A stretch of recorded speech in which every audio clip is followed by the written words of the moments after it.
मला आजपर्यंत एक गोष्ट लक्षात नाही आली. कार्यकर्ते गरिबांच्या हक्कासाठी लढता लढता श्रीमंत कसे होतात?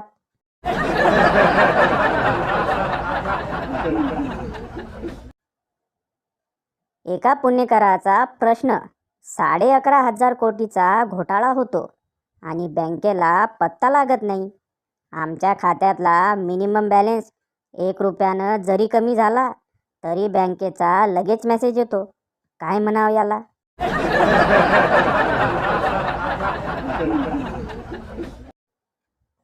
फक्त मोबाईललाच माहिती असतं आपला मालक काय गुन्ह्याचा आहे तो.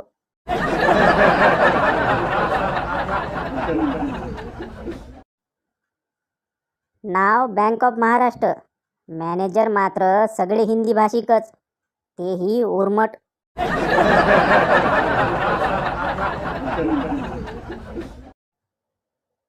ती सध्या काय करते?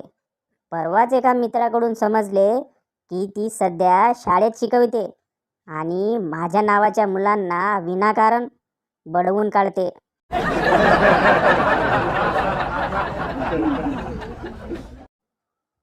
बायको, अहो का रडवताय त्याला? काय पाहिजे त्याला? काय म्हणतो तो? नवरा, अगं तो म्हणतोय त्याला गाढवावर बसून चक्कर मारायची आहे. बायको, मग बसवा ना त्याला तुमच्या पाठीवर आणि मारा की 3-4 चक्रा.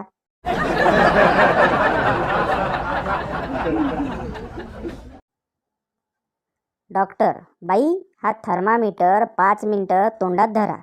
बाई, ठीक आहे. 5 मिनटं शांततेत गेल्यावर बाईचा नवरा, डॉक्टर काय किंमत आहे हो याची?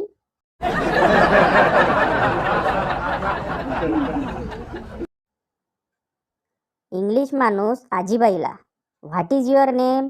आजीबाई, महाकाई नेम नाही भाऊ, आज आहे उद्या नाही.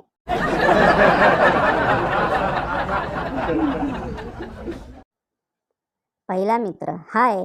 दुसरा मित्र, तू कोठे आहेस? पहिला मित्र, मी USA मध्ये आहे. दुसरा मित्र, तिकडे कधी गेलास? विमानाने गेलास का? विमाने कधी सुरू झाले? पहिला मित्र, अरे मी उसामध्ये आहे, शेतात पाणी सोडतोय. दुसरा मित्र, हरामखोरा, तुला किती वेळा सांगितले आहे की मराठीत टाईप करत जा.